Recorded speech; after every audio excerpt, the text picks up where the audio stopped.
நம்ம எல்லாருக்குமே இந்த ஸ்வீட் ஐட்டம் விட இந்த சாட் ஐட்டம்னாலே ஒரு இன்ட்ரெஸ்ட் அதிகமாகவே இருக்குது. அது இல்லாமல் நம்ம சென்னையிலலாம் பார்த்தோன்னா சாட்டு கடை போட்டாலே அவன் செம்ம ஃபேமஸ் ஆகிடுவான். நம்ம ஏரியாவில் கூட பார்த்தோன்னா சாட்டு கடைக்குனே ஒரு கடை இருக்குது. அதில் ஃபுல்லாக வேலை செய்கிறவங்க யாருன்னு பார்த்தா அந்த நார்த் இந்தியன்ஸ் தான்.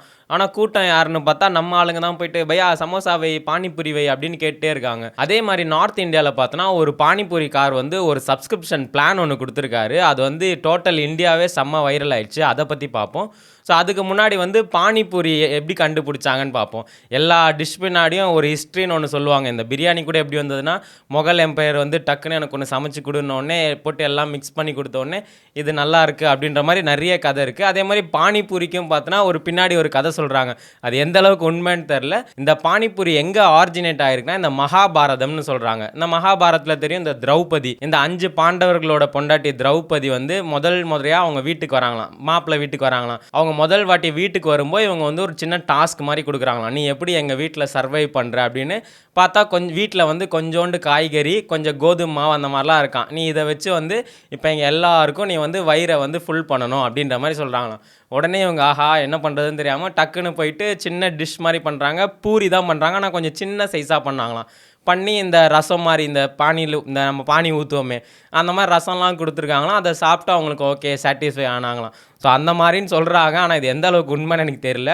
ஸோ அங்கேருந்து தான் இந்த பானிபூரினே வந்திருக்குன்னு சொல்கிறாங்க. ஆனால் நம்ம ஊரில் தான் வந்து பானிபூரின்னு சொல்கிறாங்க. நிறைய ஊரில் வேறு பேர்லாம் சொல்கிறாங்க. இதை வச்சு ஒரு பானிபூரிக்கார் வந்து ஒரு சப்ஸ்கிரிப்ஷன் பிளான் ஒன்று கொடுத்துருக்காரு. எங்கன்னு பார்த்தோன்னா இந்த நாக்பூரில் விஜய் மேல்வால் குப்தான்னு ஒரு பானிபூரி கடைக்காரு.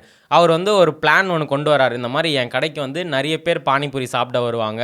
ஸோ நான் வந்து அவங்களுக்கு ஒரு சின்ன சப்ஸ்கிரிப்ஷன் மாதிரி கொடுக்குறேன்னு. சப்ஸ்கிரிப்ஷன் என்னென்னா ஒரு வருஷத்துக்கு அன்லிமிட்டடாக பானிபூரி சாப்பிட்லாமா, எவ்வளோ வேணால் சாப்பிட்லாமா, எத்தனை நாள் வேணால் சாப்பிட்லாமா. எவ்வளோன்னு பார்த்தோன்னா 999,000 1,00,000க்கு 1,000 வந்து கம்மி. ஸோ நீங்கள் கொடுத்துட்டிங்கன்னா நீங்கள் வந்து டெய்லியும் பானிபூரி சாப்பிட்லாம், எவ்வளோ வேணால் சாப்பிட்லாம். ஆனால் ஒரு ஆள் தான் சாப்பிடணும். இப்போ எங்கள் வீட்டிலேருந்து வந்திருக்காங்க எல்லாருக்கும் அப்படிலாம் இல்லை. நம்ம வந்து ஒரு ஆளாக உட்காந்து எவ்வளோ வேணால் சாப்பிட்டு போகலாமா. அது மட்டும் இல்லாமல் அவர் நிறைய காம்படிஷன் மாதிரி வைக்கிறார். இந்த மகா கும்பமேளாவை முன்னிட்டு இப்போ நீ ஒரு சிட்டிங்கில் உட்காந்து 40 பானிபூரி சாப்பிட்டோன்னா வெறும் ₹1 கொடுத்தா போதும். அதே ஒரு சிட்டிங்கில் உட்காந்து 151 பானிபூரி சாப்பிட்டோன்னா உனக்கு ₹21,000 கேஷ் அவார்டாக கொடுப்பாராம். இப்படி வந்து ஆஃபர் மாதிரி போட்டிருக்காரு. அவங்க அந்த ஏரியாவில் இருக்கவங்களாம் வந்து செம்ம ஜாலியாகிட்டாங்க. சூப்பர் சூப்பர்னு அவங்க வந்து இந்த சேலஞ்செலாம் அட்டம் பண்ணிட்டு இருக்காங்க.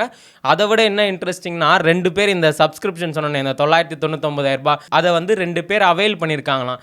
அப்போ இவங்ககிட்ட கேட்குறாங்க, எதுக்கு நீங்கள் இந்த மாதிரி ஒரு சப்ஸ்கிரிப்ஷன்லாம் கொண்டு வந்திருக்கீங்க, பானிபூரி போய் யாராவது சாப்பிடுவாங்களா அப்படின்னு கேட்டதுக்கு அவர் சொல்கிறாரு, இல்லை ஃபுட்டு வந்து எல்லாருக்குமே முக்கியமானது. நான் எதுக்கு இந்த சப்ஸ்கிரிப்ஷன் பிளான் கொண்டு வந்தேன்னா இன்னும் ஃப்யூச்சரில் இந்த ஃபுட்டோட ரேட்லாம் வந்து இன்க்ரீஸ் ஆகிடும். அப்போ என்னோட கஸ்டமர் வந்து பாதிக்கக்கூடாது.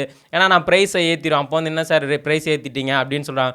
ஸோ அந்த மாதிரி நீங்கள் இப்போ சப்ஸ்கிரிப்ஷன் பண்ணிங்கன்னா நான் ப்ரைஸ் ஏற்றினா கூட நீங்கள் ஜாலியாக இதில் வந்து சாப்பிட்லாம் அப்படின்ற மாதிரி சொல்லிட்டு இருக்காரு. இதை பார்க்கும்போது நமக்கு ஃபன்னியாக இருக்குன்னா பானிபூரியை போயிட்டு யாரா ஒரு வருஷம் சாப்பிடுவாங்க. ஆனால் வந்து உண்மைதான் போல இருக்கு. ஏன்னா இப்போ ரீசெண்டாக ஒரு நியூஸ் வந்தது. இந்த பானிபூரி வெண்டாருக்கு மேலே ஜிஎஸ்டி ஃபைல் பண்ணியிருந்தாங்க. என்னன்னா அவரோட அந்த பேடிஎம் கியூஆர் கோடில் யூபிஐ ஜிபே அதிலலாம் பார்த்தோன்னா ஒரு 40 லட்ச ரூபாய்க்கு டிரான்சாக்ஷன் நடந்திருக்கு. அதுக்கு வந்து நீங்கள் ஜிஎஸ்டி ஃபைல் பண்ணுன்ற மாதிரி கொடுத்துருக்காங்க.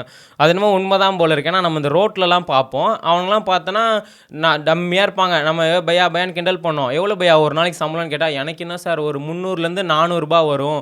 அது வந்து அவரோட சம்பளம். இது எப்படி பண்ணுவாங்கன்னா ஒரு யூனிட் மாதிரி இருப்பான். இப்போ ஒரு ஹெட் இருப்பான், அவங்க கீழே ஒரு 10 பேர் இருப்பாங்க. அந்த 10 பேர் அவர் 10 ஏரியாவுக்கு அமுச்சு விட்ருவாங்க. அதனால தான் அந்த பையன் வந்து நம்ம ஃப்ரெண்ட்ஸ்லாம் கேட்பானுங்க, எக்ஸ்ட்ரா ஒன்று சார் நோ சார் ஓனர் திட்டுவார் சார், ஓனர் திட்டுவார். ஏன்னா அவங்களுக்கு ஒரு 100 பானிபூரி அந்த மாதிரி கவுண்ட்டு காலைல கொடுத்து விட்ருவாங்க. நீ போய் இதை விற்றுட்டு வந்துரு அப்படின்ட்டு. அதை அவங்க கரெக்டாக விற்றுட்டு வந்தால் அவங்களுக்கு டெய்லி சம்பளம் மாதிரி கொடுத்துருவாங்க.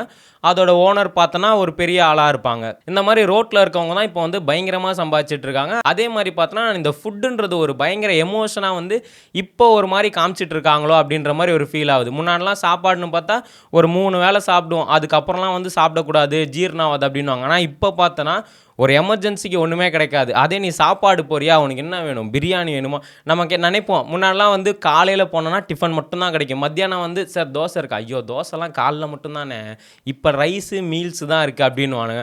ஈவினிங் போனால் அந்த ஃபாஸ்ட் ஃபுட் ஐட்டம் இருக்குது. ஆனால் இப்போ வந்து நீ காலையில் சாப்பிட்றத நைட்டு சாப்பிட்லாம், நைட்டு சாப்பிட்றத காலைல சாப்பிட்லாம். அந்த மாதிரி ஃபுட்டு வந்து பயங்கரமாக எவால்யூஷன் ஆகுது. அது இல்லாமல் நம்ம வந்து இந்த ஆஃபர்னு பயங்கரமாக தேடி போக ஆரம்பிச்சிட்டோம்.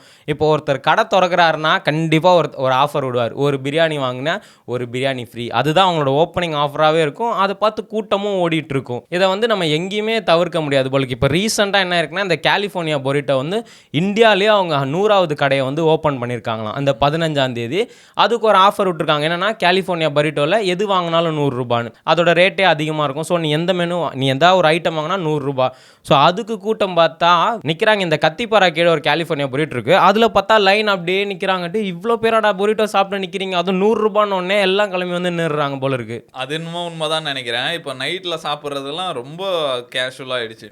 இப்போ நைட்டு 2 மணி 3 மணி பார்த்தா அவ்வளோ பேர் நிற்கிறானுங்க.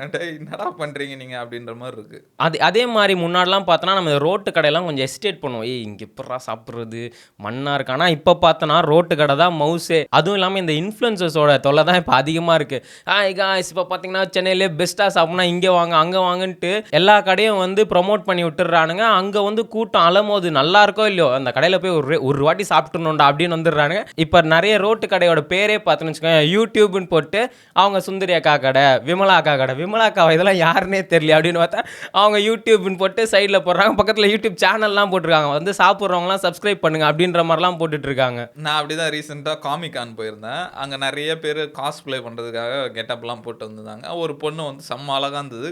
அது ஏதோ ஒரு அனிமி கேரக்டரில் இருக்குது. நம்ம போய் யார் கூட வேணால் ஃபோட்டோ எடுத்துக்கலாம். இப்போ பேட்மேன்னா அவர் கூட போய் ஃபோட்டோ எடுத்துக்கலாம். அந்த மாதிரி அந்த பொண்ணு வந்து கையில் QR கோடை வச்சுன்னு ரெடியாக நிற்குது.